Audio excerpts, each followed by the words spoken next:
The old hospital sat on the edge of town, a relic of another time. Built in the early 1900s, it had once been a bustling place, treating everything from routine ailments to terminal illnesses. But in recent years, the hospital had shrunk, consolidating into just a few floors, leaving entire wings empty and abandoned. Staff joked that the empty floors were haunted, but no one actually ventured into the long-forgotten hallways. One of these areas, the fourth floor, was particularly notorious.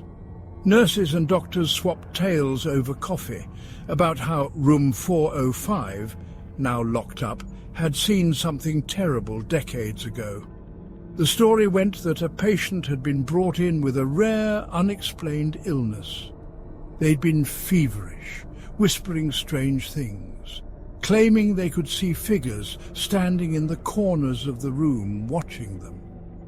Within days, the patient was dead, and strange things reportedly began happening there.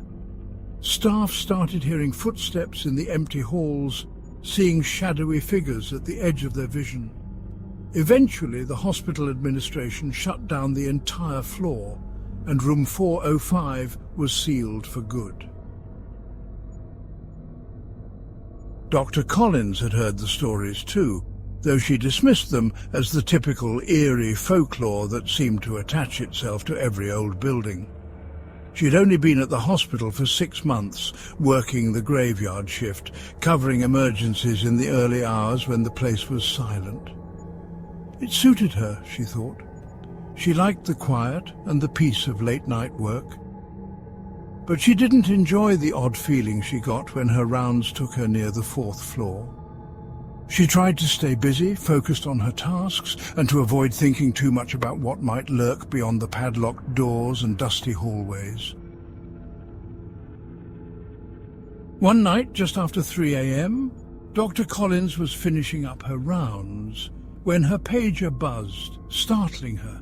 She glanced down at the screen, her brow furrowing in confusion. The code displayed was one she'd never seen before. Room 405, immediate attention needed. Her stomach dropped.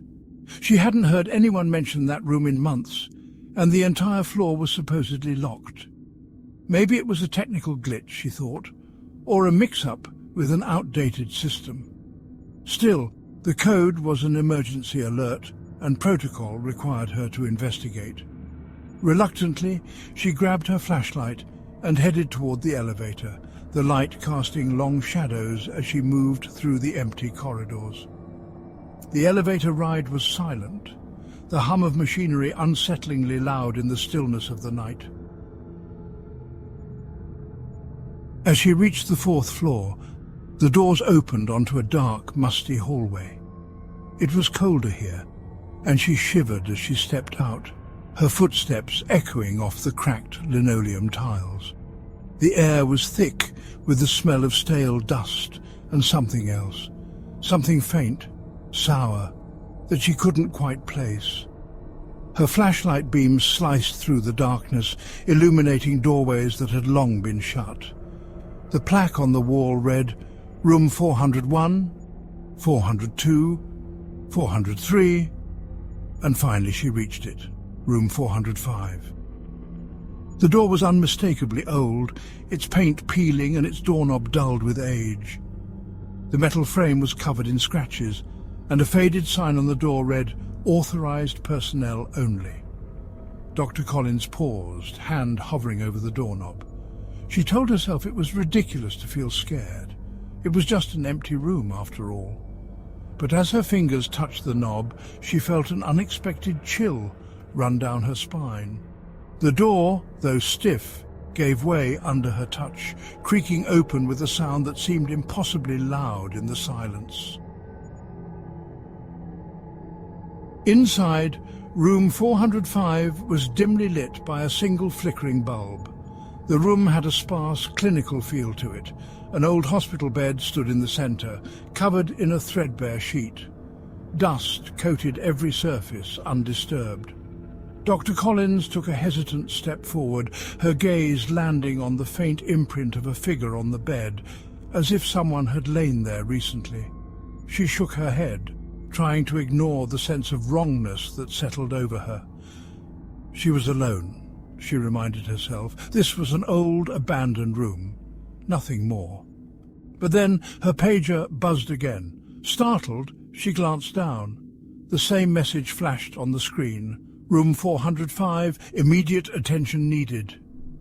A strange sensation washed over her, like icy fingers pressing against the back of her neck. She glanced around, trying to rationalize her fear, but the room felt heavier. She couldn't explain it, but there was a tangible sense of presence here, as if she were being watched. She backed up slowly, intending to leave, when the door behind her suddenly slammed shut.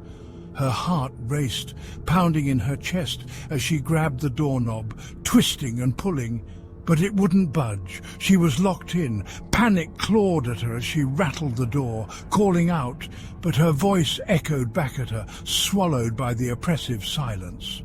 The flickering bulb overhead dimmed, casting the room into near darkness. Her flashlight stuttered, its beam weak and flickering, barely illuminating the bed. And then she saw it, a shadow in the corner of the room, shifting slowly, as if something unseen were moving closer. Dr. Collins felt frozen, paralyzed by the overwhelming sense of dread that flooded her. Her breath came in shallow gasps, and she could hear the faintest whisper, a low murmur that seemed to come from every direction. She couldn't make out the words, but the sound grew louder, more insistent, pressing into her mind. The temperature dropped even further, and she could see her breath fogging in the cold air. Her hands trembled as she pointed her flashlight toward the bed, and her blood turned to ice. There, lying on the bed, was the faint outline of a person. Not just an imprint, but the translucent figure of a man, his face gaunt and eyes wide with terror. His mouth opened as if screaming, though no sound came out. The whispers intensified, and Dr. Collins stumbled back, her heart hammering wildly. She closed her eyes, praying it was all a hallucination, some trick of her exhausted mind. But when she opened them again, the figure was still there, staring at her with a look of desperation and rage, as if trapped and pleading for escape. In a burst of adrenaline, she turned back to the door, pounding on it with all her strength. Her voice rose in a scream as she shouted for help, the whispers now blending into a cacophony of voices, each one filled with pain, fear, and sorrow. Suddenly the door flew open and she stumbled into the hallway, gasping for breath. The cold dissipated and the silence returned, heavy and oppressive. She glanced back into room 405, but it was empty, the flickering bulb casting a dim glow over the undisturbed bed. Dr. Collins fled back to the main floor, unable to shake the feeling that something had followed her. Her mind raced, trying to rationalize the experience, but deep down, she knew the truth. The stories of room 405 weren't just rumors. There was something in that room, something trapped and waiting. The next day, Dr. Collins filed an incident report, though she left out the details, knowing no one would believe her. She continued her shifts, but she never set foot near the fourth floor again.